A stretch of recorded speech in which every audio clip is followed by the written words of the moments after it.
नमस्कार दोस्तों, वशिष्ठ मुनि की नंदिनी गाय ने जिस तरह विश्वामित्र का अभिमान तोड़ा, इस कहानी को आप पहले के वीडियो में देख चुके हैं। अगर आपने अब तक नहीं देखा तो डिस्क्रिप्शन में दिए गए लिंक पर जाकर जरूर देख लें। अब कहानी में हम आगे देखेंगे कि कठोर तपस्या के बाद विश्वामित्र शिवजी से वरदान लेकर नंदिनी गाय का बदला लेने के लिए जब वशिष्ठ जी के आश्रम पहुँचे, फिर अचानक विश्वामित्र ने वशिष्ठ जी को ललकारते हुए उन पर अग्निबाण छोड़ दिया। दोस्तों, इस पूरी कहानी को देखने से पहले अगर आपने अब तक हमारा चैनल सब्सक्राइब नहीं किया है तो जरूर कर ले। इसके बाद वशिष्ठ ऋषि ने भी संभलते हुए तुरंत अपना धनुष निकाला और उनके अग्निबाण को काट दिया। इसके बाद एक के बाद एक कई सारे अस्त्र शस्त्र विश्वामित्र ने छोड़े, लेकिन वशिष्ठ जी ने सबको काट दिया। अंत में वशिष्ठ जी ने ब्रह्मास्त्र छोड़ दिया, जिसकी वजह से पूरे संसार में भयंकर ज्योति और टंकार गूंज गई।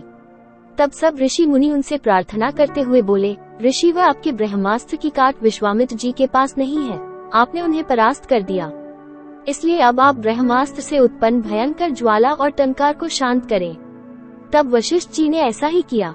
इसके बाद पराजित विश्वामित्र अपनी पत्नी सहित दक्षिण दिशा की ओर चले गए। इस बीच इक्ष्वाकु वंश के राजा त्रिशंकु बिना मृत्यु के शरीर सहित स्वर्ग में जाना चाहते थे, इसलिए वो वशिष्ठ जी के पास उनसे जाकर स्वर्ग भेजने का अनुरोध करने लगे। लेकिन वशिष्ठ जी ने त्रिशंकु को सशरीर स्वर्ग में भेजने से मना कर दिया, जिसके बाद त्रिशंकु वशिष्ठ जी के पुत्रों से स्वर्ग भेजने की याचना करने लगे। इस पर वशिष्ठ जी के पुत्रों ने कहा, जो काम हमारे पिता ने नहीं किया वो भला हम कैसे कर सकते हैं। इससे क्रोधित होकर त्रिशंकु वशिष्ठ जी के पुत्रों को भला बुरा कहने लगे। इस पर वशिष्ठ जी के पुत्रों ने नाराज होकर कहा, जिस तरह से आप बोल रहे हैं, आपको राजा नहीं एक चांडाल होना चाहिए, इसलिए अब से आप राजा नहीं बल्कि एक चांडाल है। राजा से चांडाल बने त्रिशंकु अब भी स्वर्ग जाना चाहते थे, इसलिए वो विश्वामित्र के पास गए और सशरीर स्वर्ग भेजने का उनसे अनुरोध करने लगे। विश्वामित्र ने कहा, तुम मेरी शरण में आए हो, इसलिए मैं तुम्हारी इच्छा अवश्य पूरी करूंगा। इतना कहकर विश्वामित्र ने त्रिशंकु को सशरीर स्वर्ग में भेजने के लिए एक भव्य यज्ञ आयोजन किया, जिसमें उन्होंने सभी ऋषि मुनियों को आमंत्रित किया। वशिष्ठ जी के पुत्रों को भी यज्ञ में शामिल होने का निमंत्रण दिया गया था, लेकिन वशिष्ठ जी के पुत्रों ने विश्वामित्र के इस निमंत्रण को अस्वीकार करते हुए कहा, जिस यज्ञ में यजमान चांडाल हो और पुरोहित क्षत्रिय हो, उस यज्ञ में हम भाग नहीं ले सकते। ये सुनकर विश्वामित्र जी बहुत क्रोधित हुए। इसके बाद उन्होंने वशिष्ठ जी के पुत्रों को काल पास में बांधकर तुरंत यमलोक भेज दिया और अगले 700 वर्षों तक उन्हें चांडाल योनि में जन्म लेने का श्राप दे दिया। अब सभी ऋषि मुनि इस बात से इतने भयभीत हो गए कि उन्होंने विश्वामित्र के इस महायज्ञ में उनका पूर्ण साथ दिया। यज्ञ की समाप्ति के बाद विश्वामित्र ने सब देवताओं को नाम ले लेकर यज्ञ भाग ग्रहण करने के लिए बुलाया, लेकिन कोई भी देवता अपना भाग लेने नहीं आया। इस तरह उनका यज्ञ अब भी अपूर्ण था।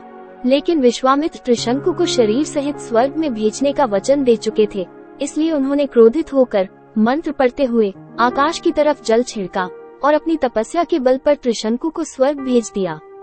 चांडाल त्रिशंकु के शरीर सहित स्वर्ग में आ जाने से देवराज इंद्र ने उनकी तरफ क्रोध भरी ऐसी दृष्टि से देखा कि तुरंत त्रिशंकु स्वर्ग से पृथ्वी पर सिर के बल गिरने लगे।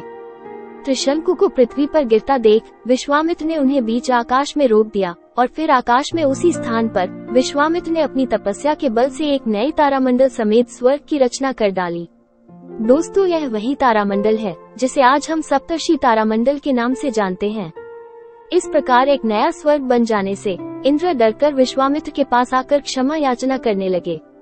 तब विश्वामित्र ने इंद्र से कहा, मैंने त्रिशंकु को शरीर सहित स्वर्ग में भेजने का वचन दिया था, इसलिए मेरे द्वारा बनाया गया स्वर्ग हमेशा रहेगा और त्रिशंकु सदा इस सप्तर्षि नक्षत्र मंडल में अमर होकर राज करेंगे। आप घबराएं नहीं, आपका स्वर्ग आपके पास ही रहेगा। ये सुनकर इंद्र प्रसन्न होकर वापस अपने स्वर्गलोक चले गए। अब विश्वामित्र की एक इच्छा ये भी थी कि वो राजा नहीं बल्कि वशिष्ठ मुनि की तरह ब्रह्मऋषि कहलाए जाएं। इसलिए विश्वामित्र बहुत कठोर तपस्या करते हैं, फिर भी अपने भयंकर क्रोध के कारण वो अब तक महर्षि और ब्रह्मऋषि का पद नहीं प्राप्त कर सके थे। इसलिए विश्वामित्र ने अब तय किया कि वो अब कभी क्रोध नहीं करेंगे। इसके बाद विश्वामित्र ने अन्न जल त्याग कर ब्रह्मा जी की घोर तपस्या की। उन्होंने श्वास रोककर महादारुण तप किया। इसके बाद ब्रह्मा जी प्रसन्न हुए और उन्होंने विश्वामित्र को ब्रह्मऋषि होने का वरदान दिया। लेकिन विश्वामित्र ने कहा, प्रभु, मैं अपनी तपस्या को तभी सफल समझूंगा जब वशिष्ठ जी भी मुझे ब्रह्मऋषि मान लेंगे।